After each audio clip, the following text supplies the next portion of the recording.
And may I take, while you're speaking, can I take a picture? Yes. Trisha, for you? Yeah, take a few. Okay? I'll take a picture of Trisha. While she's presenting, I'll just do it from the door here. Me too. I like But I'll be pictures. monitoring. Make sure they're good.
But I gotta turn it on. I'll turn on my mic. Do you need this? Do you mind clicking it? I'll just. It's on now, right? Because I can just, yeah, I'll just turn it. Because I'll just do this one.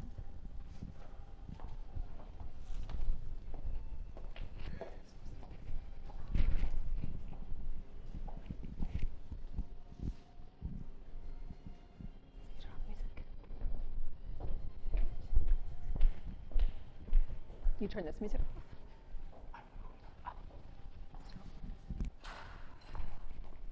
PowerPoint's not working. Oh, the clicker's not working? Oh, it was. It's not clicking. Oh. It's in your, it was working on my PowerPoint earlier. And that's PowerPoint. Do you want to just, oh, that's weird. So strange.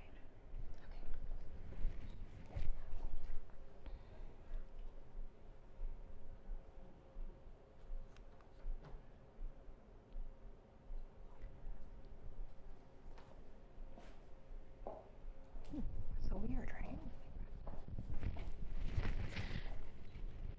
Good morning, everyone. I'm Denise Young, and I'm the Women in Leadership Okanagan Chapter Chair. So thank you for joining us today. Today, we actually have over 115 of you joining us from across Canada. So thank you, and we are excited to have Trisha Miltimore today. Woo! She's sitting there doing the dance. But we're really excited to have her here to talk about her journey and what some of her challenges and how she's overcoming her resiliency and her journey as an entrepreneur. So we actually there's about 4 of us sitting here in Staples here in Kelowna, BC. So thanks. We have Nika, Dana, and Patty for the Woman in Leadership, and we have Matt sitting here in Staples in Kelowna, BC. WIL is a national nonprofit organization, and we have chapters across Canada, which many of you are joining us today, so thank you for joining us from the WIL community.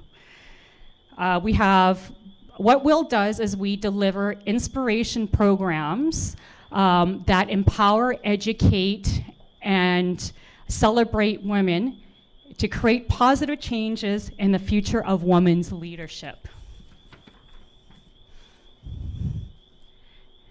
WIL has shifted face-to-face events, training to virtual events such as today. Locally, we have Leadership Connects, which of course are today. We're going to continue doing these in a virtual, or what we're calling it as hybrid, so we're still going to be delivering them from Kelowna here. But what the positive thing is that we can actually have these across Canada. So, we have more people join and more people on our community.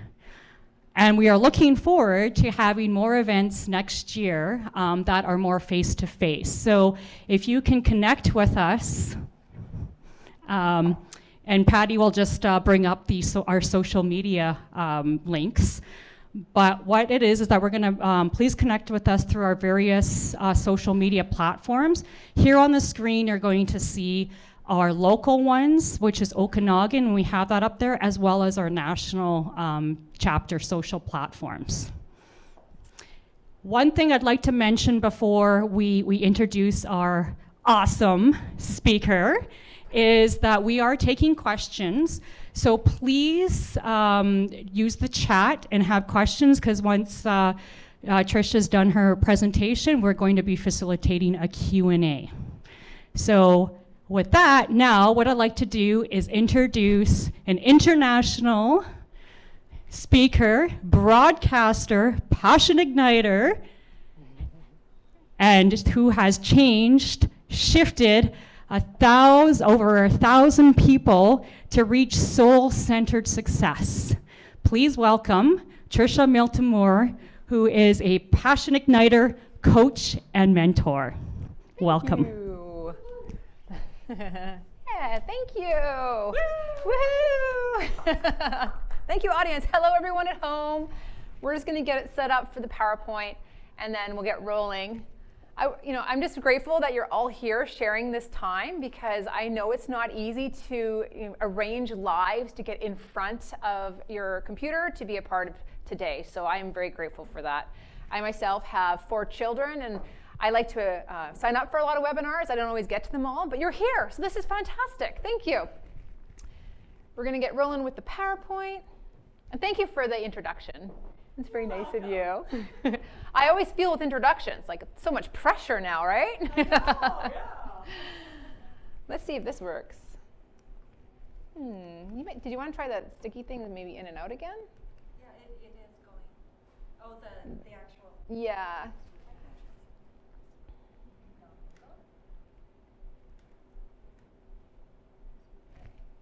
If not, you can just nod at me and I can. Sure. There you go. Oh. Wow, it works. It's amazing.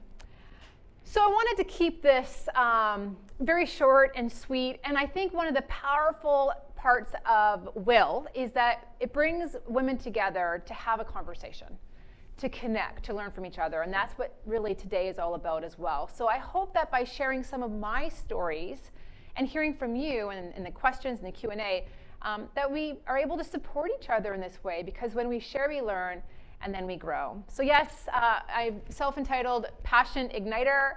I always like to joke that I don't sell sex toys, although I do believe that could be a very good secondary revenue. I'm going to work on that.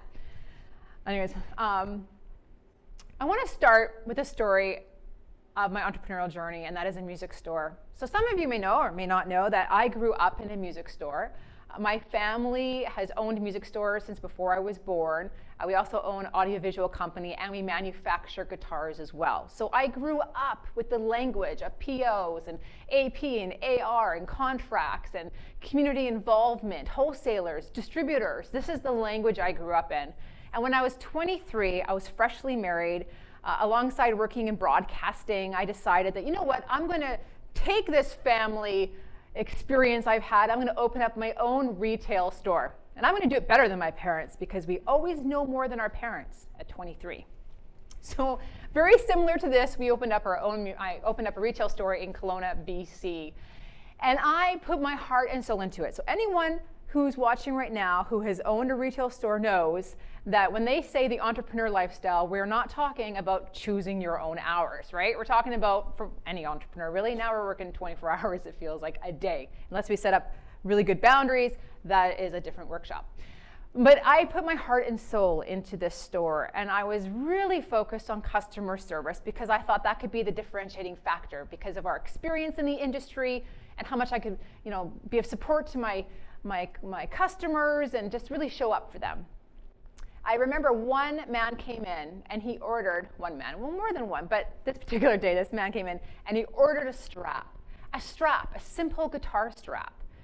It's called the Squid. You can look it up. It's just the Squid guitar strap. And I ordered it immediately that day from my supplier. 2 weeks later, when I got the shipment in, the squid was not in the box. Oh, okay, back ordered. Happened all the time in the industry, most industries. So I called up my customer because I wanted to give him the best customer service. And I said, listen, I'm so sorry. The squid was not in the order. But as soon as it arrives, because I'm going to call the supplier, I'm going to find out. As soon as it's here, I will let you know. Left a message, thought I was very kind and sweet. Well, you know, a week later, after I confirmed with the supplier that the squid was going to be arriving, it did not, because as I had learned, often they lie to us. So I called up the customer with my intent of great customer service again, and I said, I'm so sorry, it is not here. Again, my apologies, but I will get it to you as soon as I can. I'll keep you informed what's happening. Later that day, that customer came into the store, walked right in with a lot of energy as he came through. He walked right up to my employee who was standing, I don't know, across the way, a man, and he walked up to him and started blasting him about how he's doing business in his store. My employee said, actually, this isn't my store. You need to go talk to her. She's the manager, which I thought was interesting. So the man walks over to me all huffed and puffed, and he really blasted me that I had terrible customer service, that I was, you know, not really fulfilling what I said I was going to fulfill for this guitar strap. And then he said these words to me, little girl, if you think you can stand there and be successful hiding behind that counter in this town, you have another thing coming. Those were his words. And the way he said them to me were so hostile. I was 23. I was taken aback, right? Because I thought I was doing everything in my power to be as supportive and offer the best service as possible. Little girl. So what did I do after that? Did I stand up all proud and tell him that if he's going to disrespect me in my store, he can walk right out? No. No, that was the hindsight speech I made up afterwards. The hindsight speech that we never get to use. Why? No, I went to the back of the store and I bawled my eyes out. And I heaved and I sobbed. And I didn't understand that everything I've been trying to do to be the best customer service provider, for him to treat me like that. By the way, side note, he went on to tell me that he's a business coach and that with his experience, he could help me to be more successful in the community as a business owner. Right. Yeah. I'm sure his clients are very happy with his approach. So little moments like this in life teach you a lot. I was 23. I'm 40 now. And I feel like now with the perspective of all my life experience as a mother of 4, as a business owner in a multitude of industries, as a trainer, a coach, and a speaker, I have a different perspective. And I do believe that one of the ways that we can infuse power into our purpose is by really focusing on what our purpose is. As a passion igniter, it is about passion, about what livens your spirit, what's exciting. But as anyone knows, when it comes to passion, passion goes up, passion comes down. Have you ever had an idea and you're like, oh my God, this is the best idea ever? And you start putting it into action and you have so much drive and motivation. It is so exciting.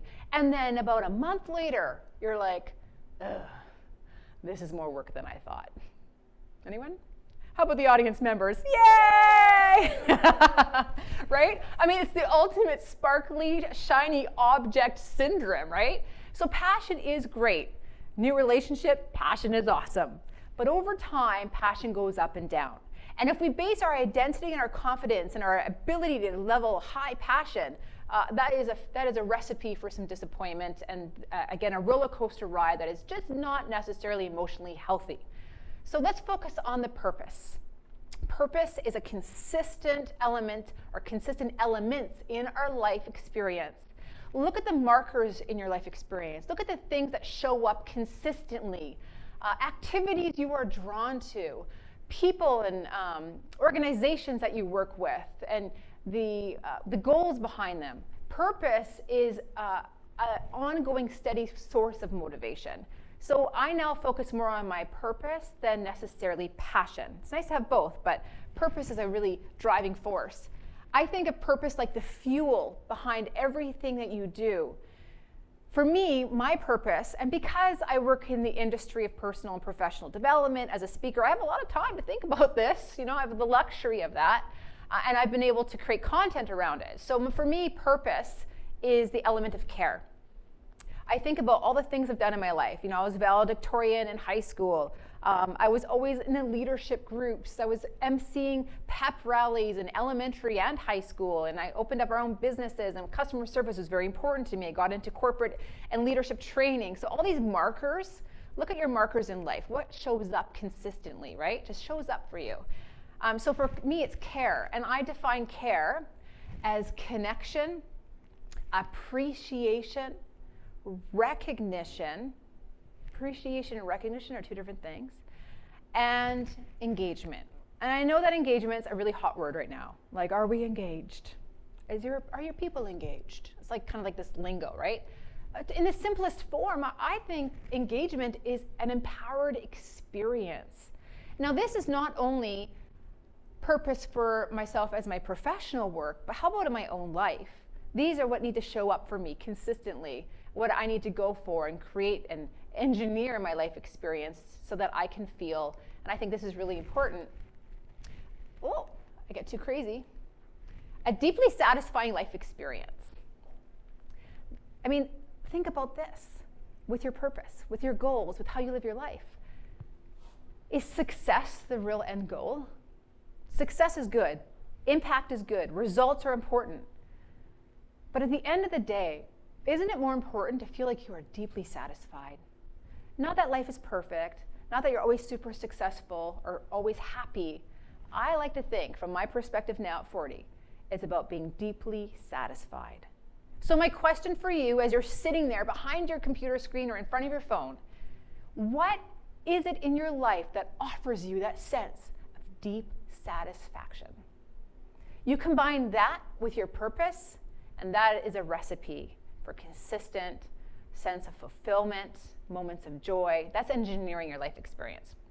So this is what I really focus on now in my training, but my own life, deeply satisfying life experience. Because success comes and goes. And how many of you have had success, and then as soon as you reach it, you're like, oh, there's the other mountain. Yes, that looks good. I'm going to go after that one, right? Because it just kind of keeps layering up. And that's normal and human, but deeply satisfying life experience. So think about what that means to you. So lead with your purpose. Will is all about leadership, women in leadership. How do we add more power to our purpose? And I believe it's to stand in front of it and to have faith that we are working within our own best intentions, not for ourselves, but for everyone. And I think a lot of times we can question our ability to do something, but we could have more confidence if we work on it, on our intention, and just knowing that that is good enough, that putting your best intention out there with your own spirit and heart is really how you're going to make impact. So lead with your purpose is a great amount of people focusing on not just creating success, but creating success that has impact for those around you as well, right? So this is the impact aspect. So lead with your purpose and have faith in it. Have faith that you're out there doing the best that you can. So I want to share with you a leadership tip. This is a tip that, an entrepreneurial tip, if you want to call it, that has absolutely impacted my world. And it's related to that first story I told you about being in the music store and having a customer come in and try to knock me down. And it is this: we need to fail and forge forward even when we do not receive the respect we know we deserve. And the first part of that statement is like literally, I think it to myself all the time. Fail and forge forward. We need to fail. We need to be uncomfortable. Leadership is uncomfortable because we're always expanding ourselves, our skills, and our ability to communicate and connect. And working with humans is always new scenarios and new types of personalities. So we need to be uncomfortable with failing. Okay, that's nothing new, but getting really comfortable with it. We have to lose that sense of perfection and these high, incredible standards we put on ourselves. The burden and weight on our shoulders can be overwhelming. Forge forward. That is boldness. That is resiliency. That even though you might have 100 examples in the last year, 10 years, or 20 years of why you might suck, as you put it in your own thinking mind, or why you may not succeed, or examples of how you have failed, we still need to forge forward. And that is simply a choice. That's boldness and resiliency. Even when you don't receive the respect you deserve. My mom was an immigrant from Italy. She came here when she was 6 years old. And it was very hard for her because she didn't speak any English. So imagine this. I imagine one of my own kids, 6 years old, in a new school where no one speaks your language, and there was an incredible amount of prejudice against Italians and immigrants at the time. So she faced all kinds of mockery, being put down. When she was in grade 5, she handed in an English assignment. Remember, she just learned English not so many years before. She was very proud of this assignment. One day we were on a walk, and she was telling me this story.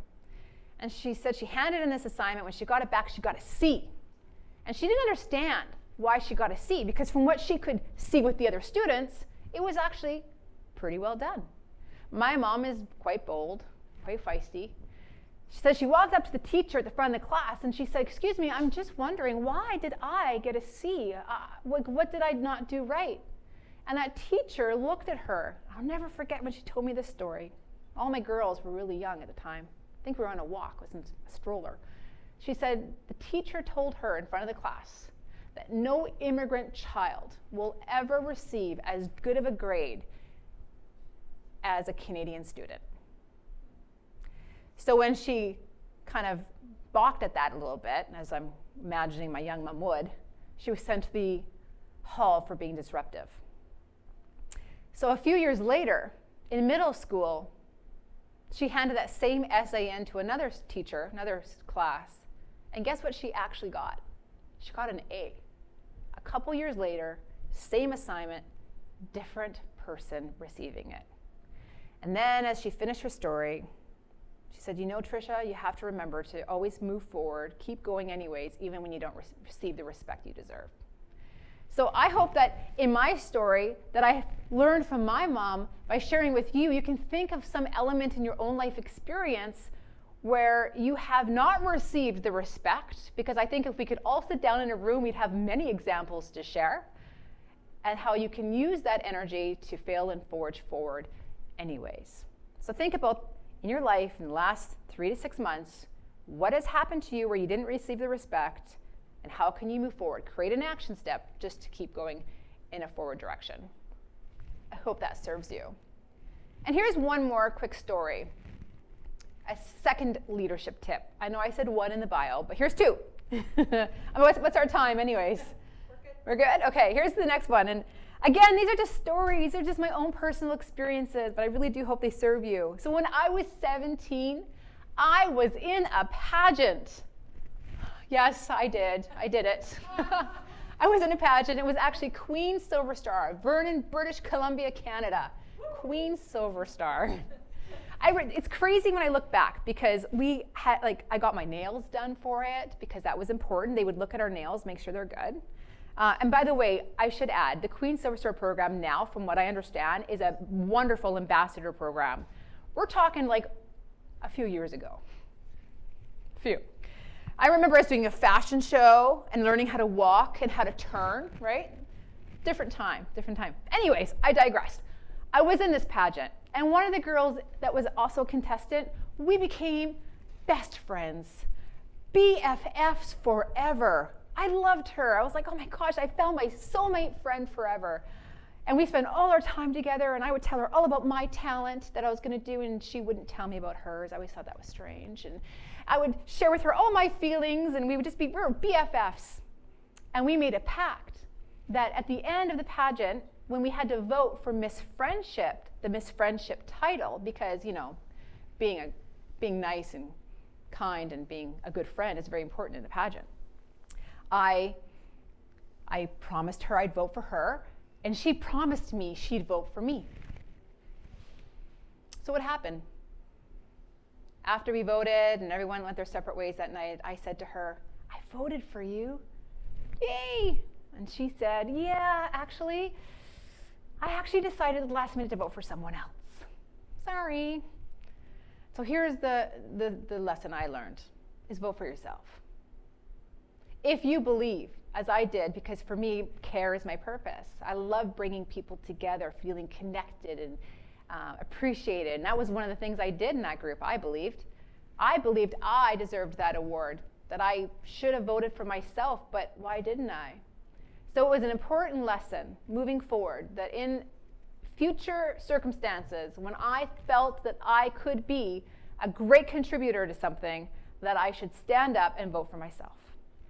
And this also applies to our lives in general. It's not just about saying, hey, you know what, I actually believe for these reasons I'd be the best person for that job. I think we do need to do more of that in our lives.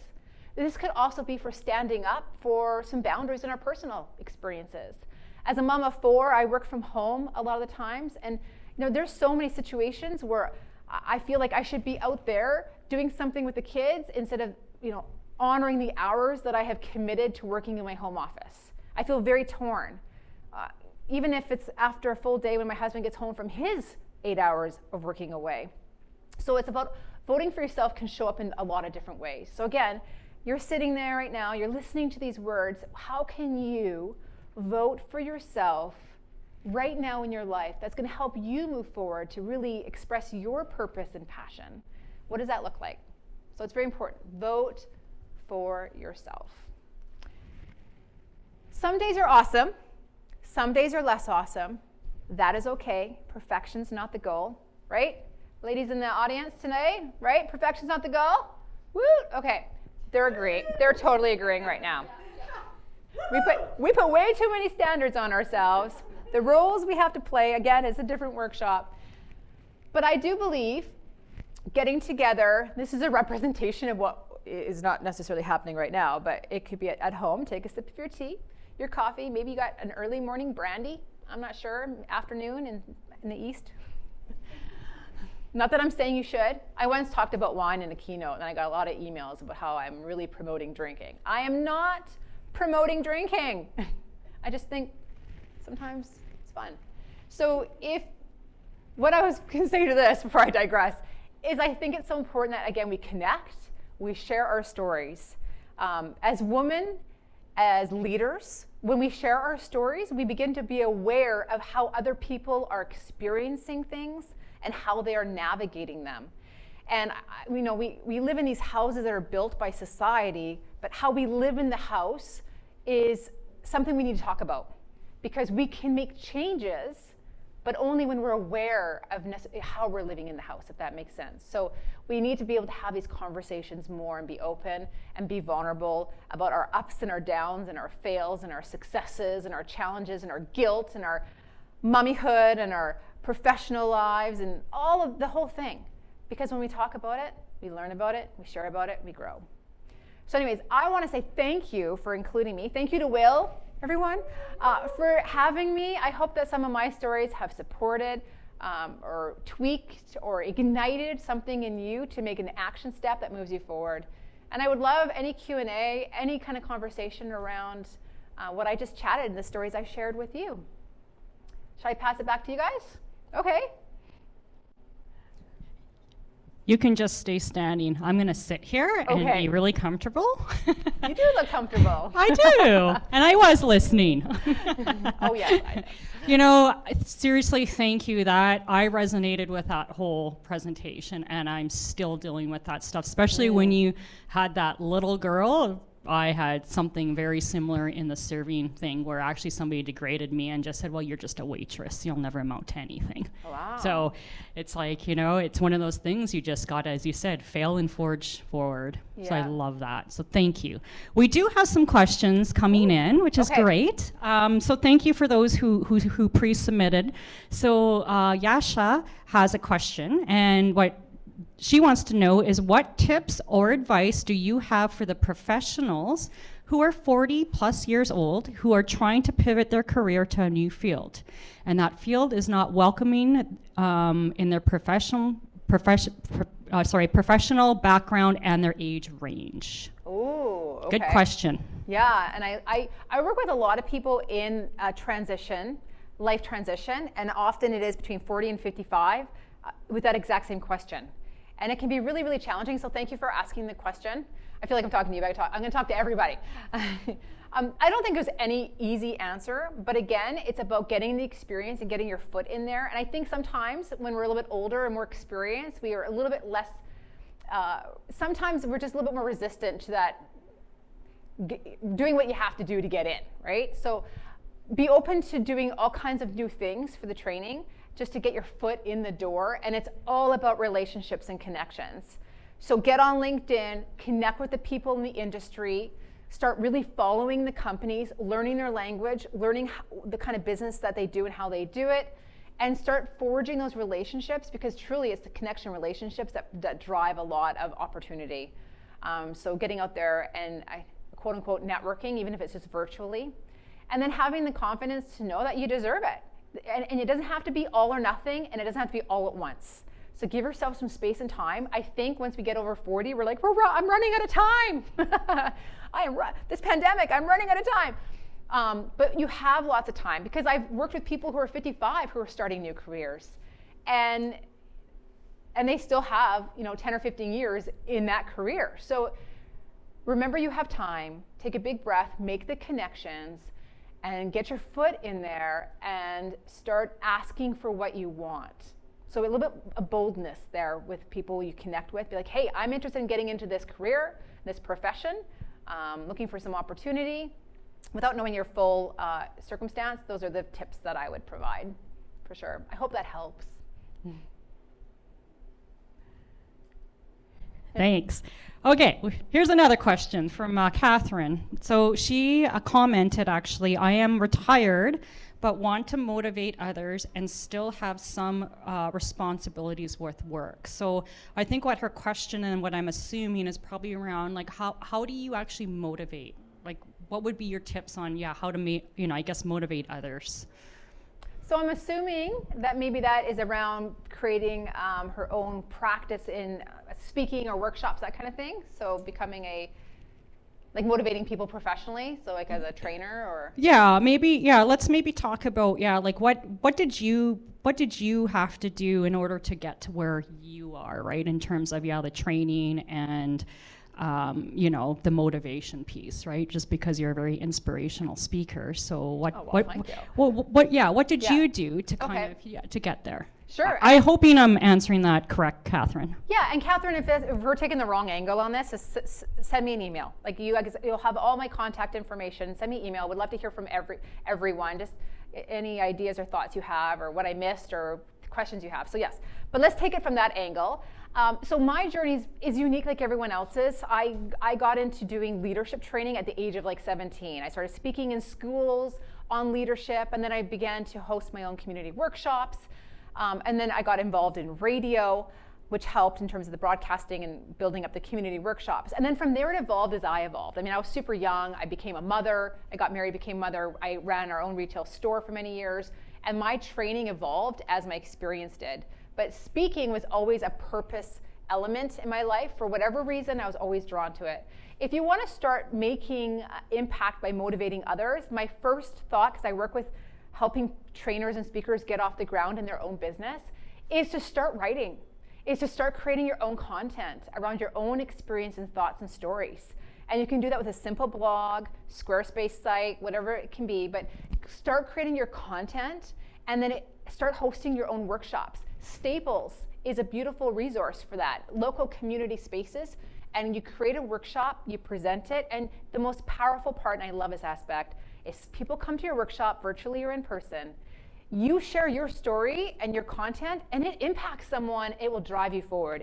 It is truly a wonderful experience to have. So I really hope you move forward with that and do it, because you have something that needs to be said, and somebody somewhere needs to hear it. And I really, truly believe that. So start writing, send your content. Hope that helps.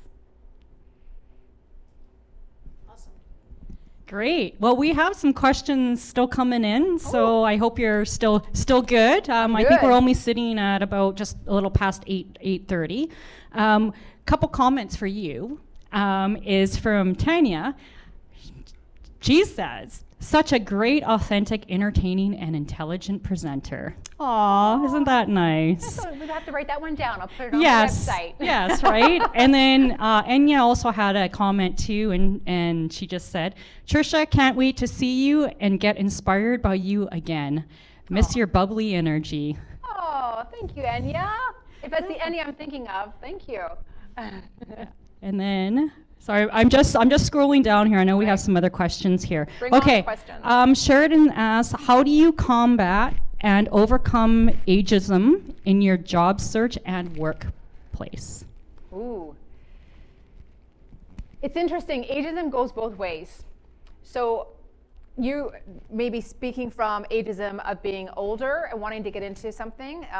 Some people, it's ageism because they're too young. So for many years as a speaker, I was really patronized because I actually had people say, what do you have to say?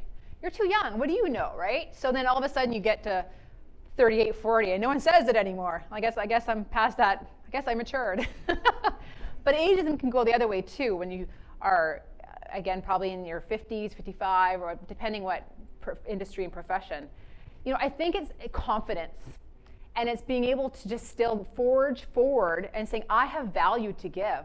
Now, when you're applying, obviously you need to make the connections. And I know I probably repeat myself, but for people who are making transitions in their life and they're looking for different employment, you gotta make the connections, because otherwise you're just a resume. And people can make all kinds of inferences. And I know there's all kinds of unconscious bias, and companies can try to take that away. But when you have connections with people, and they know who you are, even on a virtual level, it makes an impact. It makes a difference. Here's one more tip for anyone who's looking to pivot, make a life transition, especially from one industry to another. Informational interviews. To this day, I still do them, especially when I'm working in a new industry. So, if I get speaking engagements in the dental industry, I start interviewing dentists to know what they want and what they need and their mindset and perspective. So say you all of a sudden want to start working in the healthcare industry, then get on LinkedIn or anyone you know and ask them for a 15-minute Q&A period, just where you can use their time to ask them some questions about the industry, not to pitch yourself, not to be like, can I have a job? To learn about the industry. And that creates a connection that may or may not serve you immediately or in the future, right? So it's just, do those informational interviews, please. They work. Mm-hmm. You've been told. Yeah, do them. It takes a little courage, right? Yes, it does. And you're not bugging anyone, because on LinkedIn, people expect you to connect with them.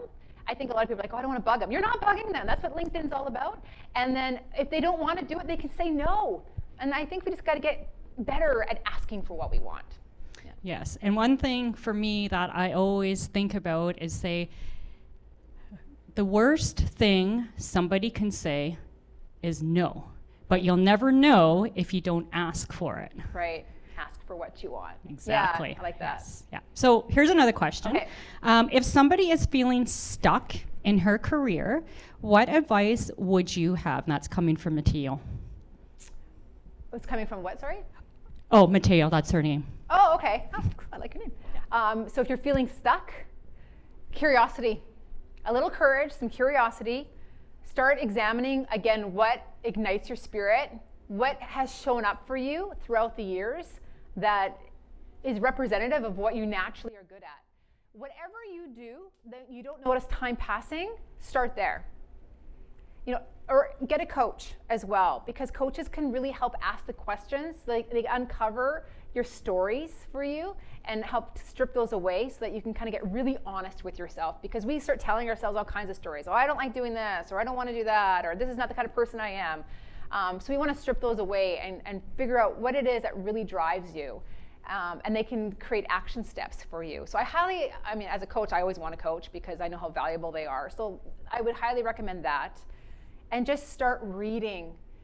I challenge you to read 2 books this month about anything that interests you. When we read, it changes our perspectives and expands our mindset.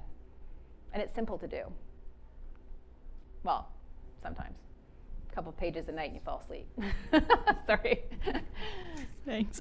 Okay, here's another question Okay. for you. Okay, so how do you stand out or cope in a world surrounded with all the distractions, right? So of course, right now it's COVID, Right. racism. There's always something going on, right? So what are your tips of like how you've overcome some of these barriers?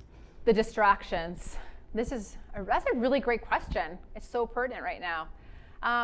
From Nika, I just have to, give her a shout out here. Woo, woo. Good question. You get a good question award. Okay, so, and I want to preface this, as with everything else, that I'm just sharing from my own personal experiences. So I might say something, and if it really doesn't jive with you, then I think we all have to be better at doing what's right for us. You got to feel that out, right? But from my own experience, I focus on my purpose. And I try to eliminate distractions by time blocking.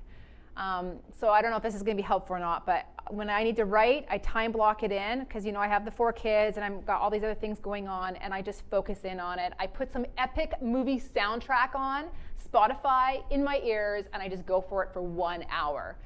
And I try not to watch the news more than once a day, if that, because I find I can get sucked into it. The energy, the emotion, it just kind of, definitely not at night. I stopped doing that. So be really aware of where you're putting your time and energy. And if you are feeling super distracted and your mind's going 1,000 places and the time blocking's not working, please go for a walk by yourself, outside, 20 minutes. I promise that'll help. Helps all my clients, helps everyone. Nature. Yeah, need more nature.